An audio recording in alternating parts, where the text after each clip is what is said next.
ବିଜୁ ଜନତା ଦଳରେ ମିଶିଲେ ସୁଜାତା କାର୍ତ୍ତିକେୟନ। ଶେଷରେ ସବୁ ଚର୍ଚ୍ଚାର ଅବସାନ ହୋଇଛି।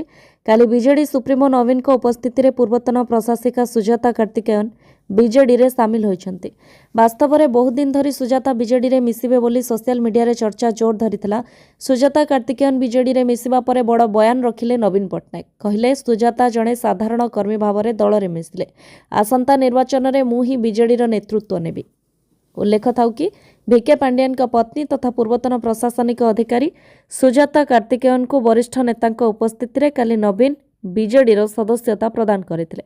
ଏହି ସମୟରେ ବିଜେଡିର ବିଧାୟକମାନଙ୍କ ସହିତ ରାଜ୍ୟସଭା ସାଂସଦ, ପୂର୍ବତନ ବିଧାୟକ ଓ ଅନେକ ବରିଷ୍ଠ ନେତା ଉପସ୍ଥିତ ଥିଲେ। ପରବର୍ତ୍ତୀ ଖବର, ଏଲ୍ଇଡି ଷ୍ଟ୍ରିଟ୍ଲାଇଟ୍ ଦୁର୍ନୀତି, ଦଶରଥପୁରରେ ଭିଜିଲାନ୍ସର ତନାଘନା, ଠିକାଦାର ଅଟକ।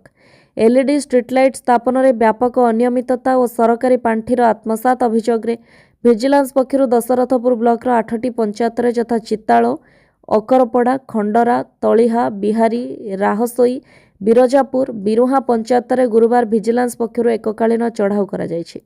ଏହି ଚଢ଼ାଉରେ ଭିଜିଲାନ୍ସ ଡିଏସ୍ପି ତ୍ରିଲୋଚନ ସେଠୀ ନେତୃତ୍ୱରେ ପ୍ରମୋଦ ସାମଲ, ଯାଜପୁର ବିଦ୍ୟୁତ୍ ଏସ୍ଡିଓ କଳାଶେଖର ସାହୁ, ରସଲପୁର ବ୍ଲକର ବରିଷ୍ଠ ରାଜସ୍ୱ ସହାୟକ ବିଶ୍ୱଜିତ ଶତପଥୀ ସାମିଲ ହୋଇଥିଲେ। ମିଳିଥିବା ସୂଚନା ଅନୁସାରେ ପ୍ରକଳ୍ପ ସମ୍ବନ୍ଧୀୟ ଅନେକ ଗୁରୁତ୍ୱପୂର୍ଣ୍ଣ ନଥିପତ୍ର ଭିଜିଲାନ୍ସ ଟିମ୍ ଜବତ କରିଛି। ତଦନ୍ତ ବେଳେ ଟେଣ୍ଡର ନିୟମ ଉଲ୍ଲଂଘନ, ଆବଶ୍ୟକ ସାମଗ୍ରୀ ବ୍ୟବହାର ନ କରିବା ଓ ମିଥ୍ୟା ବିଲ୍ ଦାଖଲ କରିବା ଭଳି ଅନିୟମିତତା ସ୍ପଷ୍ଟ ହୋଇଛି। ମାମଲାର ଅଧିକ ପଚରାଉଚରା ନିମନ୍ତେ ବିଦ୍ୟୁତ୍ ଠିକା ସଂସ୍ଥା ବିରଜା ଇଲେକ୍ଟ୍ରିକାଲ୍ସର ମାଲିକ ଧରଣୀଧର ସାହୁଙ୍କୁ ଉଠାଇ ନେଇଛି। ପରବର୍ତ୍ତୀ ଖବର, ଦିନ ଦୀପହରେ ଗର୍ଜିଲା ଦୁର୍ବୃତ୍ତଙ୍କ ବନ୍ଧୁକ, ଯୁବ ବ୍ୟବସାୟୀଙ୍କ ମୃତ୍ୟୁ। ରାଜ୍ୟରେ ଦିନକୁ ଦିନ ଅପରାଧିକ ଗତିବିଧି ବଢ଼ିବାରେ ଲାଗିଛି। ଆଇନ କାନୁନ ବ୍ୟବସ୍ଥାକୁ ଅପରାଧୀମାନେ ଖାତିର କରୁନାହାନ୍ତି। କାଲି ଦିନ ଦୀପହରେ ବାଲେଶ୍ୱର ସହରର ସହଦେବଖୁଣ୍ଟା ଥାନା ଅଧୀନ ଅରଡ଼ ବଜାରରେ ଗୁଳି ଫୁଟିଛି। ଏହି ଗୁଳିମାଡ଼ରେ ଜଣେ ଯୁବ ବ୍ୟବସାୟୀଙ୍କ ମୃତ୍ୟୁ ଘଟିଛି। ମୃତକ ହେଲେ ଶେଖ ହମିଦ। ସୂଚନା ଅନୁସାରେ କାଲି ଅପରାହ୍ନ ପ୍ରାୟ 4ଟାରେ ଦୁର୍ବୃତ୍ତମାନେ ଯୁବ ବ୍ୟବସାୟୀ ଶେଖ ହମିଦକୁ ଟାର୍ଗେଟ କରିଥିଲେ। ସେମାନେ ଶେଖ ହମିଦକୁ ଲକ୍ଷ୍ୟ କରି ଅତି ନିକଟରୁ ପ୍ରାୟ 10 ରାଉଣ୍ଡ ଗୁଳିମାଡ଼ କରିଥିଲେ। ଗୁଳିମାଡ଼ର ଶିକାର ହେଲା ପରେ ଶେଖ ହମିଦ ଘଟଣାସ୍ଥଳରେ ହିଁ ତଳେ ପଡ଼ିଯାଇଥିଲେ। ସେ ରକ୍ତ ଜୁଡ଼ୁବୁଡ଼ୁ ଅବସ୍ଥାରେ ଛଟପଟ ହେଉଥିଲା ବେଳେ ଦୁର୍ବୃତ୍ତମାନେ ଘଟଣାସ୍ଥଳରୁ ଚମ୍ପଟ ମାରିଥିଲେ। ସ୍ଥାନୀୟ ଲୋକଙ୍କଠାରୁ ସୂଚନା ପାଇ ପୋଲିସ ଘଟଣାସ୍ଥଳରେ ପହଞ୍ଚିଥିଲା। ଶେଖ ହମିଦକୁ ଉଦ୍ଧାର କରି ପୋଲିସ ବାଲେଶ୍ୱର ଜିଲ୍ଲା ମୁଖ୍ୟ ଡାକ୍ତରଖାନାରେ ଭର୍ତ୍ତି କରିଥିଲା। ସେଠାରେ ଡାକ୍ତର ତାଙ୍କୁ ମୃତ ଘୋଷଣା କରିଥିଲେ। ପରବର୍ତ୍ତୀ ଖବର, ସ୍ୱାସ୍ଥ୍ୟ ଅନୁଷ୍ଠାନରେ ଅଗ୍ନି ନିରାପତ୍ତା ବ୍ୟବସ୍ଥାକୁ ସୁଦୃଢ଼ କର, କହିଲେ ସ୍ୱାସ୍ଥ୍ୟମନ୍ତ୍ରୀ। ରାଜ୍ୟର ଶିକ୍ଷା ଅନୁଷ୍ଠାନଗୁଡ଼ିକରେ ଅଗ୍ନି ନିରାପତ୍ତା ବ୍ୟବସ୍ଥାକୁ କଡ଼ାକଡ଼ି ପାଳନ କରିବାକୁ ଗତକାଲି ଶିକ୍ଷା ବିଭାଗ ପକ୍ଷରୁ ନିର୍ଦ୍ଦେଶ ଦିଆଯାଇଥିଲା। ଗୁରୁବାର ସ୍ୱାସ୍ଥ୍ୟ ବିଭାଗ ପକ୍ଷରୁ ଅନୁରୂପ ନିର୍ଦ୍ଦେଶ ଦିଆଯାଇଛି। ଲୋକସଭା ଭବନରେ ଆୟୋଜିତ ଏକ ଗୁରୁତ୍ୱପୂର୍ଣ୍ଣ ଅଗ୍ନି ନିରାପତ୍ତା ବୈଠକରେ ସ୍ୱାସ୍ଥ୍ୟ ଓ ପରିବାର କଲ୍ୟାଣ ମନ୍ତ୍ରୀ ଡକ୍ଟର ମୁକେଶ ମହାଲିକ ସଭାପତିତ୍ୱ କରିଥିଲେ। ବୈଠକରେ ରାଜ୍ୟର ସମସ୍ତ ସରକାରୀ ମେଡିକାଲ କଲେଜ ଓ ହସ୍ପିଟାଲ, ଜିଲ୍ଲା ମୁଖ୍ୟ ଚିକିତ୍ସାଳୟ ଏବଂ ଅନ୍ୟାନ୍ୟ ସ୍ୱାସ୍ଥ୍ୟ ଅନୁଷ୍ଠାନରେ ଅଗ୍ନି ନିରାପତ୍ତା ବ୍ୟବସ୍ଥାର ବର୍ତ୍ତମାନ ସ୍ଥିତି ଓ ଆବଶ୍ୟକତା, ପୂର୍ବରୁ ଦିଆଯାଇଥିବା ନିର୍ଦ୍ଦେଶ କେତେ ଅନୁପାଳନ ହୋଇଛି ସେ ବିଷୟରେ ମଧ୍ୟ ସମୀକ୍ଷା କରାଯାଇଥିଲା। ରୋଗୀଙ୍କ ସୁରକ୍ଷାକୁ ସର୍ବୋଚ୍ଚ ପ୍ରାଥମିକତା ଦେଇ ସ୍ୱାସ୍ଥ୍ୟ ବିଭାଗର ଅଧିକାରୀମାନଙ୍କୁ ଅଗ୍ନି ନିର୍ବାପକ ଉପକରଣର ନିୟମିତ ଯାଞ୍ଚ, ଜରୁରୀକାଳୀନ ବ୍ୟବସ୍ଥାର ସୁନିଶ୍ଚିତକରଣ, ନିର୍ଦ୍ଧାରିତ ସୁରକ୍ଷା ମାନଦଣ୍ଡର ପାଳନ ଏବଂ ସମସ୍ତ ସ୍ୱାସ୍ଥ୍ୟ ଅନୁଷ୍ଠାନରେ ଅଗ୍ନି ନିରାପତ୍ତା ବ୍ୟବସ୍ଥାକୁ ଅଧିକ ସୁଦୃଢ଼ ଓ କାର୍ଯ୍ୟକ୍ଷମ କରିବା ପାଇଁ ସ୍ପଷ୍ଟ ନିର୍ଦ୍ଦେଶ ପ୍ରଦାନ କରାଯାଇଥିଲା। ପରବର୍ତ୍ତୀ ଖବର, ପୁଷ୍କରା, ମାଇ ସୁଇଟ୍ ହାଉସ୍ ୱାଇଫ୍ ସହ ଆଶ୍ରମ ଶ୍ରେଷ୍ଠ ଚଳଚ୍ଚିତ୍ର। 35ତମ ଏବଂ 36ତମ ରାଜ୍ୟ ଚଳଚ୍ଚିତ୍ର ପୁରସ୍କାର ଘୋଷଣା ହୋଇଛି। ସଂସ୍କୃତି ଭବନରେ ଆୟୋଜିତ ଏକ ସାମ୍ବାଦିକ ସମ୍ମିଳନୀରେ ସଂସ୍କୃତି ମନ୍ତ୍ରୀ ସୂର୍ଯ୍ୟବଂଶୀ ସୁରଜ 2023 ଏବଂ 24 ପାଇଁ ରାଜ୍ୟ ଚଳଚ୍ଚିତ୍ର ପୁରସ୍କାର ଘୋଷଣା କରିଛନ୍ତି। ସେ ଚଳଚ୍ଚିତ୍ରର ବିଭିନ୍ନ ବର୍ଗରେ 2 ବର୍ଷ ପାଇଁ ମୋଟ 64ଟି ପୁରସ୍କାର ଘୋଷଣା କରିଛନ୍ତି। 35ତମ ରାଜ୍ୟ ଚଳଚ୍ଚିତ୍ର ପୁରସ୍କାର 2023 ପାଇଁ ପୁଷ୍କରା ଏବଂ ମାଇ ସୁଇଟ୍ ହାଉସୱାଇଫ୍କୁ ଶ୍ରେଷ୍ଠ ଚଳଚ୍ଚିତ୍ର ଭାବେ ପୁରସ୍କାର ମିଳିବ। 2023 ପାଇଁ ପିନାକୀ ସିଂଙ୍କୁ ଶ୍ରେଷ୍ଠ ନିର୍ଦ୍ଦେଶକ ପୁରସ୍କାର ମିଳିବ। ଶ୍ରେଷ୍ଠ ମୁଖ୍ୟ ଅଭିନେତା ହରିହର ମହାପାତ୍ର, ଶ୍ରେଷ୍ଠ ମୁଖ୍ୟ ମିଳିତ ଭାବେ ଅଭିନେତ୍ରୀ ନେନା ଦାସ ତିୱାରୀ ଏବଂ ସୁପ୍ରିୟା ନାୟକଙ୍କୁ ଚୟନ କରାଯାଇଛି। ସେପରି ଶ୍ରେଷ୍ଠ ଶିଶୁ ଚଳଚ୍ଚିତ୍ର ଭାବେ ଫୁଲ ଫୁଟି ମହକିଲା ଚୟନିତ ହୋଇଛି। ଅଭିନେତା ଶ୍ୟାମଳେନ୍ଦୁ ଭଟ୍ଟାଚାର୍ଯ୍ୟଙ୍କୁ ମୋହନ ସୁନ୍ଦରଦେବ ଗୋସ୍ୱାମୀ ପୁରସ୍କାର ମିଳିବ। ସେପରି 36ତମ ରାଜ୍ୟ ଚଳଚ୍ଚିତ୍ର ପୁରସ୍କାର 2024 ପାଇଁ ଶ୍ରେଷ୍ଠ ଚଳଚ୍ଚିତ୍ର ଭାବେ ଆଶ୍ରମ ଚୟନ ହୋଇଛି। ପରବର୍ତ୍ତୀ ଖବର, 24 ବର୍ଷ ପରେ ସୁଜାତାଙ୍କ ଦ୍ୱିତୀୟ ଇନିଂସ ଆରମ୍ଭ। ବିଜେଡିରେ ସାମିଲ ହୋଇଛନ୍ତି ପୂର୍ବତନ ଆଇଏଏସ୍ ଅଧିକାରୀ ସୁଜାତା ରାଉତ। ଶଙ୍ଖ ଭବନରେ ବିଜୁ ଜନତା ଦଳର ସୁପ୍ରିମୋ ନବୀନ ପଟ୍ଟନାୟକ ଏବଂ ଦଳୀୟ ନେତାଙ୍କ ଉପସ୍ଥିତିରେ ସେ ବିଜେଡିରେ ସାମିଲ ହୋଇଛନ୍ତି। ଯୋଗଦେବା ଅବସରରେ ସୁଜାତା କହିଛନ୍ତି, ନବୀନ ପଟ୍ଟନାୟକଙ୍କ ସେବା କରିବା ପାଇଁ ମୋତେ ସୁଯୋଗ ମିଳିଥିଲା। ଆଜି ବିଜୁ ଜନତା ଦଳରେ ସାମିଲ ହୋଇ ନବୀନଙ୍କ ନେତୃତ୍ୱରେ ଓଡ଼ିଶା ମାଟିର ସେବା କରିବା ପାଇଁ ପୁଣି ଥରେ ସୁଯୋଗ ମିଳିଛି। ମହାପ୍ରଭୁ ଶ୍ରୀ ଜଗନ୍ନାଥଙ୍କ କୃପା ଓ ନେତୃବୃନ୍ଦ ଓ ଲକ୍ଷ ଲକ୍ଷ କର୍ମୀଙ୍କ ଆଶୀର୍ବାଦରେ ନିଶ୍ଚୟ ସମର୍ପଣ ସହିତ କାମ କରିବେ। प्रशासक भाव सफल छाप छाड़ी सुजाता 2000 मसीह ब्याचर आईएएस ऑफिसर होइछंती सुजाता राउत। सुंदरगढ़ जिलापाल थिबाबेले छात्रींक पई साइकेल योजना आरंभ करथिले। मध्याह्न भोजन में अंडा अंतर्भुक्त करने को पदक्षेप नहीं। फुटबॉल और हॉकी को प्रोत्साहन देवाक अनेक पदक्षेप नहीं। कटक जिलार प्रथम महिला जिलापाल भाव जोगदे सुजाता। सेपरि मिशन शक्ति विभाग सचिव भाव महिला सशक्तिकरण दिगरे अनेक काम करिसेंती। सुजाता समय एसएचजी ग्रुप ऋण संजोग 500 कोटी 15,000 कोटी को वृद्धि पाइथिला। परवर्ती खबर पीतवास पंडा हत्याकांड 16 पेनड्राइव सहित कोर्टे पहुंचला फाइनाल चार्जसीट। आईनजीवी पीतवास पंडा हत्या मामलार फाइनाल चार्जसीट कोर्टे दाखल कला पुलिस। 396 पृष्ठार फाइनाल चार्जसीट दाखल कला पुलिस। यह सहित 16टी पेनड्राइव मध्य दाखल करिछि पुलिस। अन्यपटे पीतवास सरकारी वकीलों पक्षर फाइनाल चार्जसीट दाखल करा जायतिबा कोर्टे दर्शा जायछि। विक्रम पंडा पक्षर चार्जसीटर कॉपी प्रदान आवेदन करा जायछि। आगामी दिन में पुणी विक्रम पंडा पक्षर डिस्चार्ज पिटिशन आवेदन करिपारंती बोली विक्रम का आईनजीवी दीपक पट्टनायक कहिसेंती। सेपटे आगामी 4 तारीख को परवर्ती शुणाणी तारीख धार्य करा जायतिबा सरकारी वकील कहिसेंती। पीतवास पंडा हत्या मामलार ब्रह्मपुर पूर्वतन विधायक विक्रम कुमार पंडा, पूर्वतन मेयर शिवशंकर दास समेत मोट 16 जन को पुलिस गिरफ्त कर कोर्ट चालाण करथिबा बेले राजेंद्र कुमार साहू को जमीन मिली। परवर्ती खबर शांतिपूर्ण मोहरम पर व्यापक पुलिस सुरक्षा। जून 26 अर्थात आज मुसलमान संप्रदाय मोहरम पर्व को सारा राज्य में शांतिपूर्ण श्रृंखलित परिवेश मध्य पालन करने निमंते राज्य पुलिस पक्षर व्यापक सुरक्षा व्यवस्था ग्रहण करा जायछि। एने राज्य पुलिस मुख्यालय आभासी माध्यम एक बैठक अनुष्ठित होईछि। राज्य आरक्षी महानिर्देशक जोगेश बहादुर खोरानिया बैठकर अध्यक्षता करथिले। बैठक में मोहरम समय आईन श्रृंखला परिस्थिति को सुदृढ़ रखा डीजीपी समस्त पुलिस अधिकारी को व्यापक सुरक्षा बंदोबस्त करने को कठोर निर्देश देइछन्ति। ए परिप्रेक्षी में समस्त अंचल में पुलिस पेट्रोलिंग को जोरदार करने सहित आवश्यक स्थले अतिरिक्त पुलिस फोर्स मुतयन और सेमानक सठिक तथ्य नेड़दान उपर गुरुत्व देइछन्ति। सोशल मीडिया गुजब और उत्तेजनामूलक पोस्ट प्रसारण को रोकने 24 घंटिया साइबर पेट्रोलिंग करा सहित अपराधी विरुद्ध में दृढ़ कार्यानुष्ठान नेबाकू डीजीपी कहिसेंति। परवर्ती खबर पुरी रे निर्माण हेबो 1000 आसन विशिष्ट अत्याधुनिक बहुमुखी सम्मेलन केन्द्र। श्रीक्षेत्र पुरी रे 1000 आसन विशिष्ट एक अत्याधुनिक बहुमुखी सम्मेलन केन्द्र निर्माण कराजिबो। यह द्वारा पुरी को सम्मेलनी सांस्कृतिक कार्यक्रम प्रदर्शनी एवं बृहत जनसमावेश पई एक प्रमुख स्थल भाव गढ़ी तोलिबा लक्ष्य एही भित्तिभूमि सहायक हेबो। राज्य गृह निर्माण और नगर उन्नयन विभाग पक्षरु विकसित ओडिशा पई जनभागीदारी सशक्त नागरिक समावेशी सहर स्थायी सहरांचल भविष्य आभिमुख्य आयोजित राज्यस्तरीय सहरांचल जनसंपर्क कार्यक्रम अवसर में मंत्री डॉक्टर कृष्णचंद्र महापात्र यह घोषणा करिसेंति। मंत्री कहिसेंति प्रकल्पर शीघ्र रूपायन पई आवश्यक प्रशासनिक प्रक्रिया एवं प्राथमिक प्रस्तुति कार्य को प्राथमिकता भित्तिरे आरंभ करने को मंत्री पुरी महानगर निगमर कमिशनर को निर्देश देइछन्ति। केवल पुरी नुहे ओडिशार विभिन्न पौर संस्था गुड़िकरे पर्यायक्रमे एभली बहुमुखी भित्तिभूमि सृष्टि करबा पई राज्य सरकार एक व्यापक रोडमैप प्रस्तुत करुछन्ति। परवर्ती खबर तमिलनाडु आमोनिया गैस दुर्घटना आउ जणे जुआंग युवती मृत्यु। तमिलनाडु गैस लीक दुर्घटना गुरुवार आउ जणे ओडिया जुआंग युवती मृत्यु होइछि।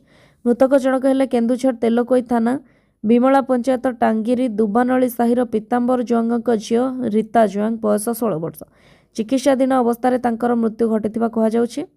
रीता को मिसाई मृत्यु संख्या 9 को वृद्धि पाई।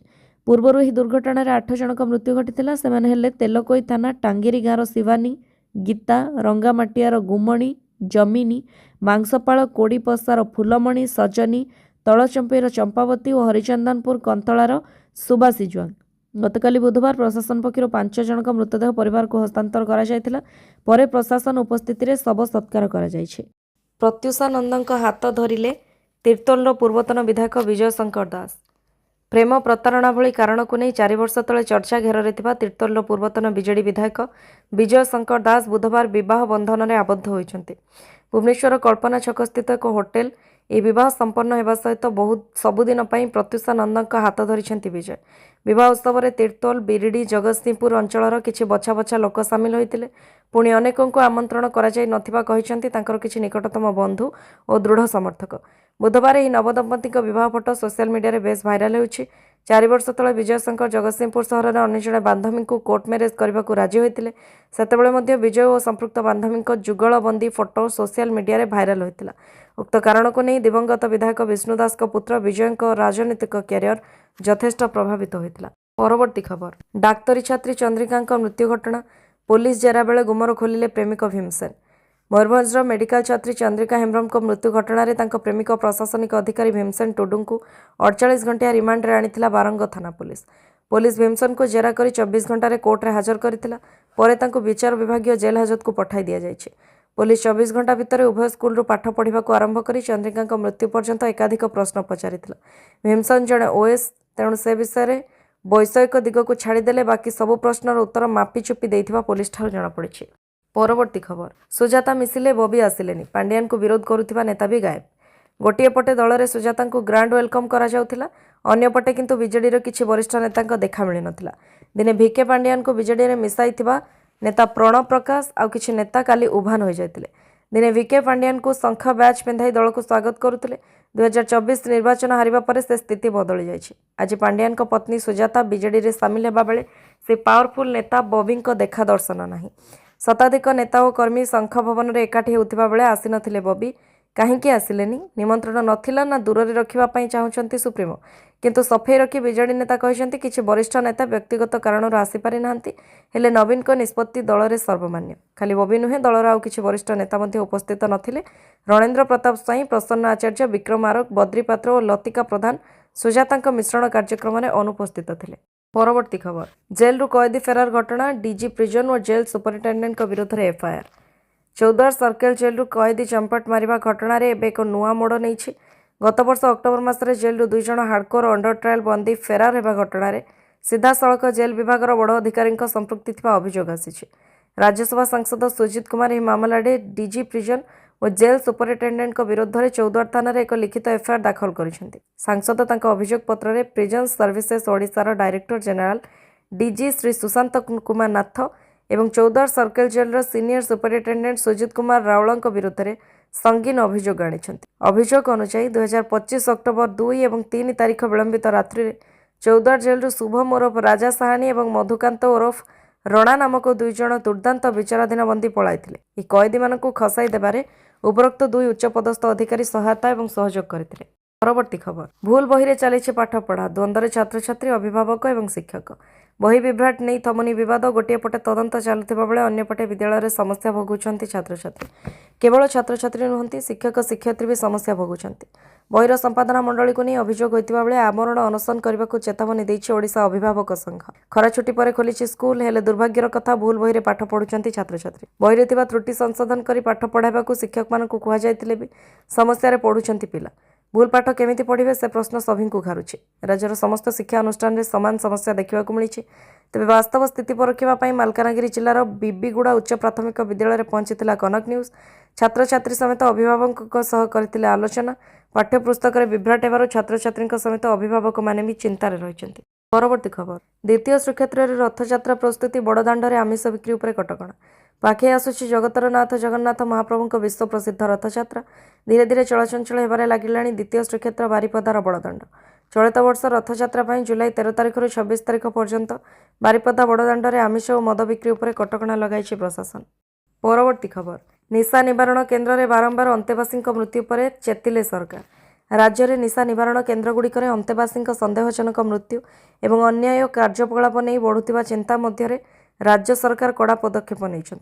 सामाजिक सुरक्षा और भिन्नक्षम सशक्तिकरण विभाग समस्त जिलार सामाजिक सुरक्षा अधिकारी को जिले में कार्यक्रम समस्त निशा कारबार केन्द्रर सविशेष तथ्य 7 दिन मध्य दाखल करने को निर्देश देइछि। गत सप्ताह जाजपुर जिलार धर्मशाला अंचल एक घरोई निशा निवारण केन्द्र में जड़े अंतेवासी मृत्यु को नहीं विवाद सृष्टि होता।